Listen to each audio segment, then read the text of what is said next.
CM Pushkar Singh Dhami ने उत्तरकाशी का दौरा किया तो प्रधानमंत्री नरेंद्र मोदी के दौरे की तैयारियों का जायजा लेते हुए भी सीएम धामी नजर आए।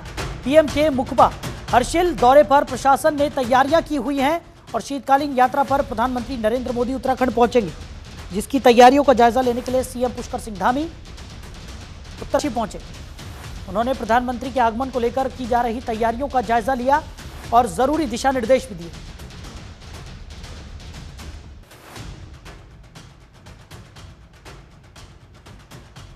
खबर पर ज्यादा जानकारी के साथ हमारे सहयोगी सोहन सिंह हमारे साथ जुड़ गए। सोहन, क्या कुछ निकलकर सामने आ रहा है? एक तरफ प्रधानमंत्री नरेंद्र मोदी की शीतकालीन यात्रा है और उसको लेकर तमाम तैयारियां जो की जा रही हैं, उसका जायजा लेने के लिए सीएम धामी उत्तरकाशी के दौरे पर रहे। जी साहिल, मैं आपको बता दूं कि कल खरसाली शीतकालीन प्रवास के लिए जो है खुशी मना रहे हैं प्रधानमंत्री। जब ये पहले का जो कार्यक्रम था, ये पहले 26 फरवरी को था और ये मौसम के पूर्व अनुमान के अनुसार जो ये कार्यक्रम जो है रद्द किया गया। अब जो है कल शीतकालीन यात्रा के उपलक्ष्य में ये प्रधानमंत्री जी कल हर्षिल आ रहे हैं और इसको तैयारियों को लेकर के जिला प्रशासन ने पूरी तैयारियां की हुई हैं। साथ ही प्रधानमंत्री के दौरे को लेकर के ग्रामीणों में काफी उत्साह देखने को मिल रहा है और ग्रामीणों ने जो वहाँ के किन्नौरी लोग हैं, भोटिया समुदाय के जो लोग हैं, उन्होंने प्रधानमंत्री के भेंट स्वरूप जो उन्होंने जो उनके लिए जो वस्त्र तैयार किए हुए हैं वो अपने हाथों से जो है प्रधानमंत्री को वो भेंट करेंगे और उस पोशाक में वो अलग से ही नजर आएंगे। साथ ही प्रशासन ने पूरे जिले का पूरा प्रशासन वहाँ प्रधानमंत्री के सुरक्षा पे लगा हुआ है। पूरे उत्तराखंड के फोर्स वहाँ पर पहुंची हुई है और इसमें जो कहीं पर भी कोई चूक ना हो, इसको लेकर के पूरी तैयारी जोरों पर है। सोहन, वहीं अगर बात की जाए प्रधानमंत्री नरेंद्र मोदी के आगमन को लेकर जो तैयारियां यहां पर की जा रही हैं, उसको लेकर काफी सजगता भी बरतते हुए यहां पर सीएम पुष्कर सिंह धामी खुद नजर आ रहा है, क्योंकि तमाम तैयारियों को जायजा लेने वो पहुंचे हैं, जरूरी दिशा निर्देश देते हुए भी वो नजर आए। और उत्तराखंड की अगर बात करें, क्योंकि मौसम कभी भी करवट बदल लेता है, ऐसे में कई सारी चुनौतियां हैं, उनको साधना भी यहाँ पर प्रशासन के लिए अनिवार्य हो जाएगा। साहिल, मैं आपको बता दूं, मौसम विभाग ने जो कल की गो कर रखा है, कल मौसम साफ रहेगा और प्रधानमंत्री की सुरक्षा व्यवस्था में किसी भी प्रकार की कोई चूक नहीं होगी। इसको लेकर के मुख्यमंत्री ने भी पहले भी वहां पर दौरा किया हुआ और उन्होंने वहां का जायजा भी लिया हुआ है और प्रशासन को अलर्ट मोड में रखा हुआ है।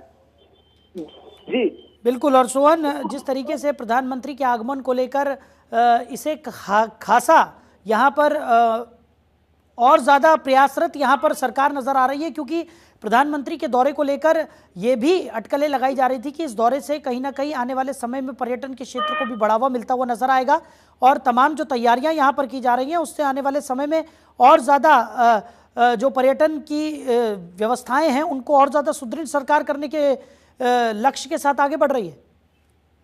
जी साहिल, मैं आपको बता दूं कि उत्तरकाशी जिले में 2 धाम गंगोत्री यमुनोत्री पड़ता है और यहाँ पर जो है मास्टर प्लान की जो बात चल रही है कि प्रधानमंत्री का जब दौरा होगा तो क्या वो भेंट स्वरूप देंगे। यहाँ का यमुनोत्री और गंगोत्री को मास्टर प्लान के रूप से वो किया जाएगा और प्रशासन वहाँ पर जो है लोग जो उनकी व्यवस्थाएं को जो है चकाचौंध किया गया है। बड़ी अच्छे ढंग से पूरी व्यवस्थाएं बनाई गई हैं और मुखवा को इस प्रकार से सजाया गया जैसे दुल्हन जैसे सजाया गया है। और साथ में आपको बता दूं साहिल कि कल उनके कार्यक्रम में लोगों में जो उत्साह दिखाई दे रहा है वो अलग ही नजर आ रहा है। जी चलिए सोहन, हमारे साथ जुड़ने के लिए, इन तमाम जानकारियों के लिए आपका बहुत शुक्रिया। उधर सीएम पुष्कर सिंह धामी ने केंद्रीय कृषि मंत्री शिवराज सिंह चौहान को उनके जन्मदिन पर बधाई दी। उन्होंने एक्स पर पोस्ट करते हुए लिखा कि केंद्रीय कृषि किसान कल्याण एवं ग्रामीण विकास मंत्री आदरणीय श्री शिवराज सिंह चौहान जी को जन्मदिन की हार्दिक बधाई एवं शुभकामनाएं। बाबा केदार से आपके सुखद, आरोग्यपूर्ण एवं मंगलमय जीवन की कामना करता हूं।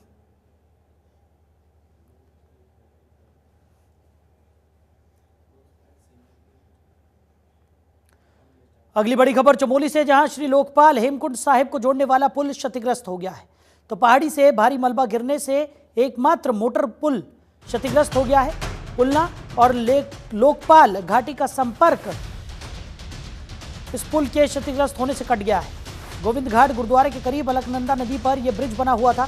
पुल टूटने से भीड़ार पुलना गांव का संपर्क भी टूट गया है। जोशीमठ से यह संपर्क कट गया है। एसडीएम जोशीमठ ने गोविंद घाट पहुंचकर जायजा लिया और गोविंद घाट से पुलना तक की पैदल आवाजाही भी बंद हो गई है। बड़ी खबर आपको बता रहे हैं। और हेमकुंड साहिब मार्ग में बना एकमात्र मोटर पुल भूस्खलन की वजह से क्षतिग्रस्त हो गया है। भारी मलबा आने की वजह से श्री लोकपाल हेमकुंड साहिब को जोड़ने वाला यह पुल क्षतिग्रस्त हुआ है।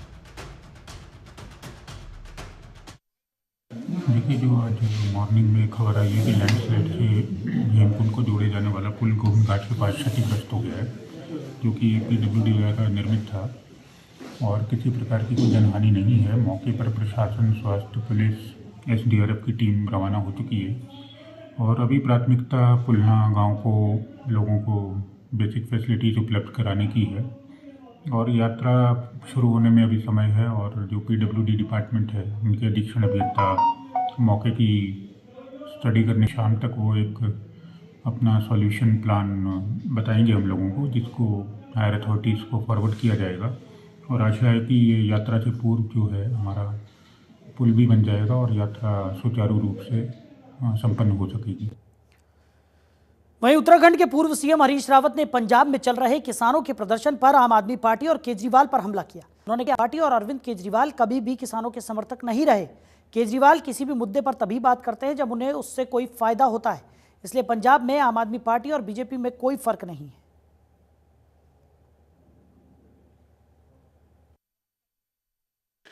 आप कभी भी किसान समर्थक नहीं रही। किसानों के लिए केजरीवाल साहब का ही अपना कोई कंसेप्ट नहीं है। ये तो बोरोड कंसेप्ट पे जिस समय जो पॉलिटिकली उनके लिए कन्वीनियंट होता है तो उस पर बात करते हैं। और इसलिए पंजाब के अंदर फिर क्या अंतर रह गया मान साहब में और मोदी साहब में?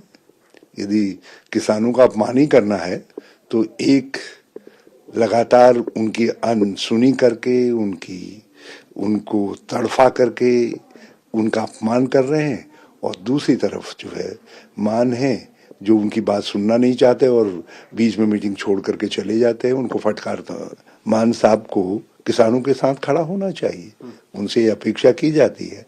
पंजाब का किसान नहीं, देश का किसान इस बात की अपेक्षा करता है कि वो किसानों के साथ खड़े होंगे। और एक तरफ आप अन्नदाता कहते हैं और दूसरी तरफ आप अपमान करेंगे, चाहे वो केंद्र की सरकार हो या किसी राज्य की सरकार हो। किसी भी सरकार को किसानों का अपमान करने का कोई अधिकार। तो अगली खबर देहरादून से है, जहां भाजपा का संगठन चुनाव चल रहा है। हाल ही में भाजपा ने अपने सभी मंडल अध्यक्षों के नामों की घोषणा की थी, जिसके बाद अब बारी जिलाध्यक्षों की घोषणा करने की है, जिसको लेकर तमाम तैयारियां चल रही हैं और चयन प्रक्रिया भी तेज हो गई है। इसी को लेकर भाजपा प्रदेश अध्यक्ष महेंद्र भट्ट का कहना है कि भाजपा का संगठन पर्व चल रहा है और जिला अध्यक्षों के निर्वाचन की तैयारियां भी चल रही हैं। आपको बता दें कि पर्यवेक्षकों ने जो रिपोर्ट दी है उसको केंद्रीय बीजेपी ऑफिस को भेज दिया गया है। जल्द ही जिला अध्यक्षों के नामों की भी घोषणा की जाएगी। बहुत जल्दी देखिए, संगठन पर्व हमारा चल रहा है। मुझे बताते खुशी है कि हम जिला अध्यक्ष की निर्वाचन की प्रक्रिया की ओर बढ़े। कल जो पर्यवेक्षक सब जिलों के अंदर गए थे, उनके द्वारा जो रिपोर्ट दी गई वो मेरे द्वारा, हमारे चुनाव अधिकारी खजानदास जी द्वारा, हमारे महामंत्री संगठन जी द्वारा, माननीय मुख्यमंत्री जी द्वारा हमने वो रिपोर्ट अपने जो राष्ट्रीय जो हमारे पर्यवेक्षक हैं चुनाव के, राजकुमार चहर जी, उनको हमने सौंप दी है। और मुझे लगता है कि बहुत जल्दी उनके द्वारा भी सब प्रकार की चर्चाओं के बाद और विधिवत रूप से हम प्रदेश के जो जिले के अध्यक्ष की घोषणा कर देंगे और उसके बाद प्रदेश अध्यक्ष के चुनाव की विधिवत घोषणा केंद्र द्वारा होगी। उसकी तिथि भी आप सबके सम्मुख। उधर देहरादून में जिला एवं महानगर अध्यक्षों की बैठक के बाद कांग्रेस कार्य समिति के सदस्य गुरदीप सिंह सप्पल, प्रदेश अध्यक्ष करण माहरा, यशपाल आर्य समेत कांग्रेस के वरिष्ठ नेताओं ने प्रेस कॉन्फ्रेंस की, जिसमें सीडब्ल्यूसी सदस्य गुरदीप सिंह सप्पल ने कहा कि लोगों के वोट काटकर फर्जी वोटों के माध्यम से भाजपा चुनाव जीत रही है। केदारनाथ उपचुनाव और नगर निगम चुनाव में भाजपा वोटर लिस्ट से वोटर्स का नाम ही गायब करवा दिया।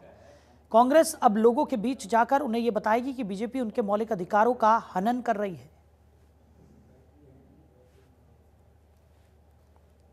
कांग्रेस चुनाव आयोग पर, ना चुनाव प्रक्रिया पर, ना मतदाता पर कोई अविश्वास दिखा रहे हैं।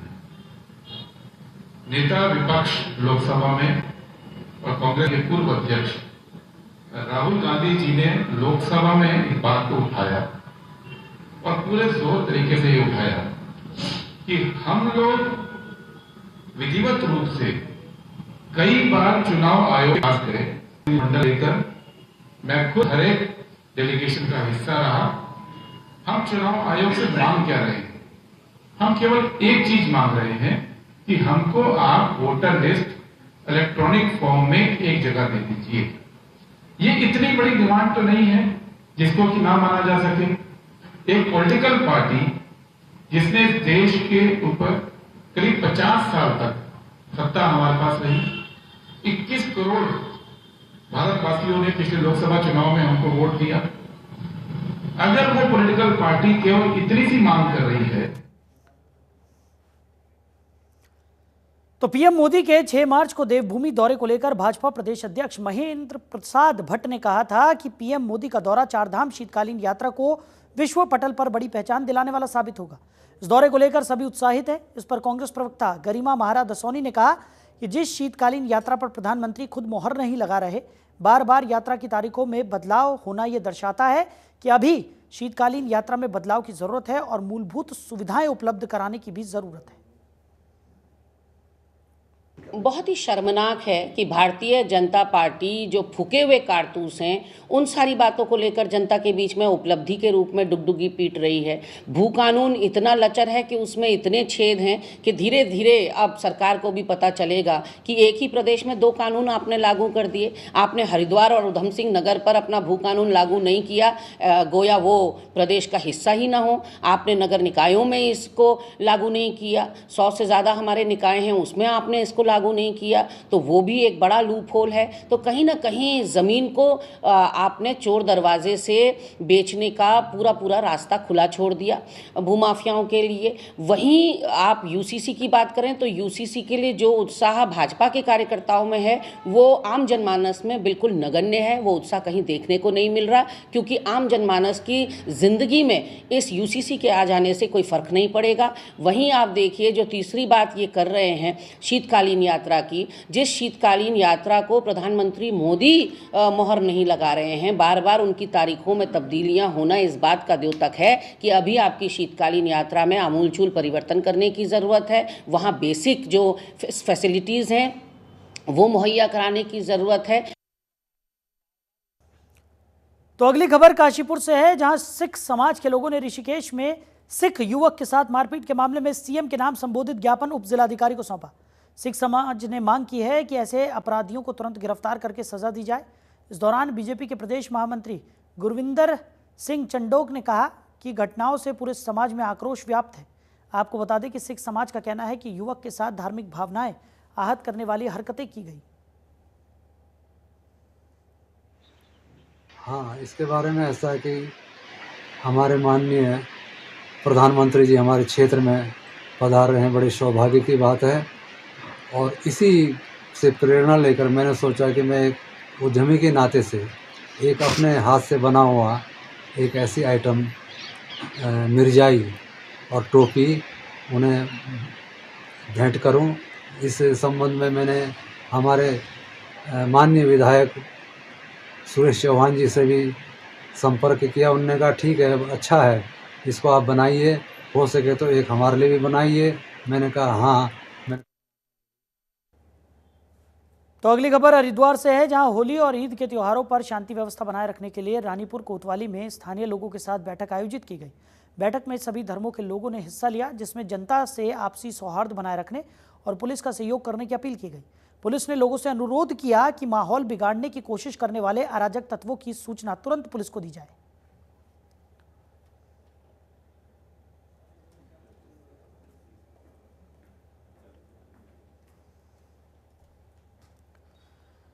उधर हरिद्वार के मुख्य विकास अधिकारी ने आकांक्षी जनपद कार्यक्रम के तहत समीक्षा बैठक की। इसमें 3 करोड़ की धनराशि से होने वाले विकास कार्यों के बारे में चर्चा की गई। इसमें आंगनबाड़ी केंद्रों पर आपको बता दें कि 2 किलोवाट सोलर प्लांट, शिक्षा विभाग में फ्यूचर क्लासरूम, स्वास्थ्य विभाग में आशा घर और मॉडल लेबर रूम जैसी परियोजनाओं को तैयार करने के निर्देश दिए गए। वहीं बैठक में पशुपालन विभाग को हैचरी प्रोजेक्ट और कैटल यूरिन टेस्ट किट, जबकि REAP को सिंघाड़ा वॉशिंग लाइन प्रोजेक्ट पर काम करने के निर्देश दिए गए।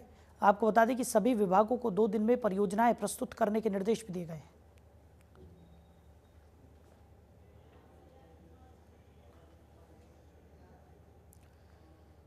बात करेंगे देहरादून की, तो उत्तराखंड शासन ने 5 IPS अधिकारियों के ट्रांसफर किए हैं। आदेश के मुताबिक मुकेश कुमार को AIG P&M से DIG PAC बना दिया गया है। वहीं धीरेन्द्र गुंजियाल को ADG कारागार से DIG क्राइम एवं कानून व्यवस्था की जिम्मेदारी सौंपी गई है। इसके अलावा रचिता जोयाल को पुलिस मुख्यालय से SP सतर्कता अधिष्ठान में नियुक्त किया गया है। जितेंद्र मेहरा को Haridwar ASP crime and traffic से SP क्राइम एंड ट्रैफिक बना दिया गया है। इसके साथ ही निहारिका तोमर को ASP क्राइम एंड ट्रैफिक से SP क्राइम एंड ट्रैफिक बना दिया गया है।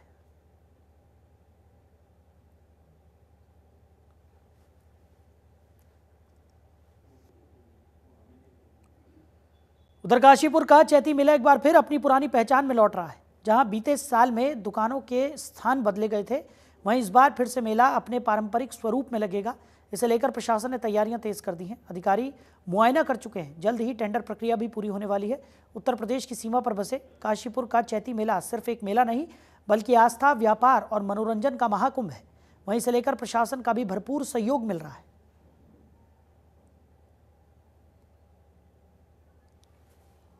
चैती मेले का इस वर्ष का जो आयोजन है 2025 का, ये 30 मार्च से लेके 27 अप्रैल तक रहेगा। इसमें जिलाधिकारी महोदय की अध्यक्षता में जो बैठक होती है वो हो गई है।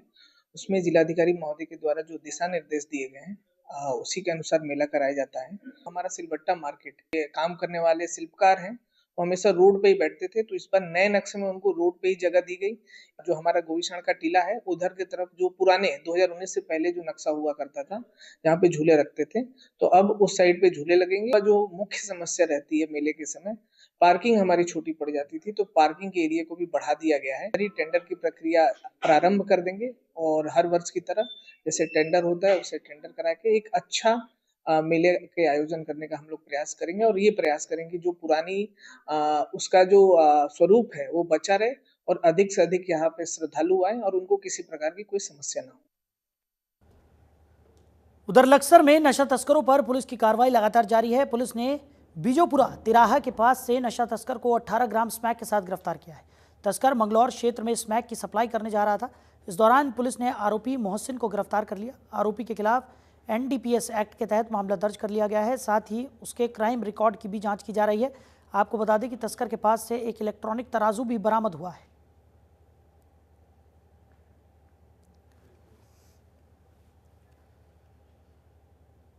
हरिद्वार के रोशनाबाद पुलिस मॉडर्न स्कूल में फायर यूनिट जागरूकता कार्यक्रम आयोजित किया गया। इस दौरान छात्रों और टीचर्स को प्राथमिक फायर ब्रिगेड उपकरणों की भी जानकारी दी गई। विशेषज्ञों ने आग लगने की स्थिति में इन उपकरणों के सही उपयोग और हैंडलिंग के बारे में विस्तार से समझाया।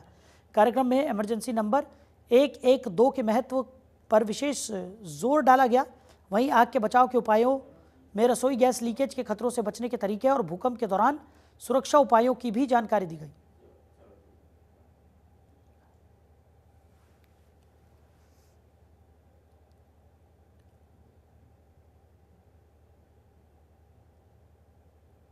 उधर हरिद्वार के गंगा घाटों पर श्रद्धालु जहां आस्था की डुबकी लगाते हैं, वहीं कुछ असामाजिक तत्व मां गंगा की पवित्रता से खिलवाड़ कर रहे हैं। बाहर से आने वाले कुछ लोग यहां शराब पीकर माहौल खराब कर रहे हैं, जिससे धार्मिक स्थल की गरिमा धूमिल हो रही है। हाल ही में एक वीडियो वायरल हुआ जिसमें कुछ लोग गंगा जी के घाट पर खुलेआम शराब पीते हुए नजर आ रहे हैं। इस कृत्य से न सिर्फ श्रद्धालुओं की भावनाओं को ठेस पहुंची है, बल्कि घाटों की स्वच्छता और धार्मिक मर्यादा भी खतरे में पड़ गई है। हरिद्वार प्रशासन ने मांग की है कि ऐसे लोगों के खिलाफ सख्त कार्रवाई की जाए।